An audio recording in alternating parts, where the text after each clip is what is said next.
Beste bideo honetan azalduko dizuet nola entregatu dezakegun Canvako dokumentua gure Classroomeko ariketan. Hemen Classroomen sartzen bagara, hemen agertzen da nik argitaratu dudan azken ariketa. Orduan, hemen eskatzen da infografia entregatzea. Eta hortarako emango diogu hemen, gehitu edo sortu. Batzuetan Chromebookaren arabera ere ager daiteke izkina hontan. Orduan, gehitu edo sortu emango diogu, eta hemen esteka aukeratuko dugu. Eta hori hemen itxasi behar dugu ze esteka entregatu nahi dugun. Beraz, joango gara gure dokumentura, eta hemen emango diogu. Kompartir, edo partekatu, eta horren esteka kopiatuko dugu. Baina zer gertatzen da hemen agertzen du. Solo tú tienes acceso. Horrek esan nahi du, nik irakasleak klik egiten dudanean estekan ezingo dudala ikusi, ze pribatua da ikasle honena.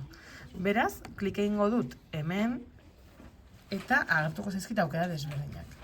Hoberena da, cualquier persona que tenga el enlace. Baina hemen ematen diogunean kontu zibil behar dugu, ze berez agertuko zaigun aukera da editore izatea. Eta ez dugu nahi edozeinek editatzea, baizik edozeinek ikustea. Orduan, klik egingo dugu hemen, eta ber sakatuko dugu. Eta hori bai, edozeinek esteka hontan klik egiten duenean ikusi ahalko du gure infografia. Orduan, behin ja kopiatu dudanean dokumentuaren esteka, errepikatuko dut, kompartir, eta hemen ja kopiar enlace, sartuko naiz osasun faktorean, eta hemen itxasi egingo dut. Gehitu esteka bat, eta orain, utziko dit ja lan hau entregatzen. Orduan, ikusten duzuen bezala hemen ja agertzen zaigu infografia eta entregatu sakatzen dugunean, galdetuko digu ea benetan entregatu nahi dugun,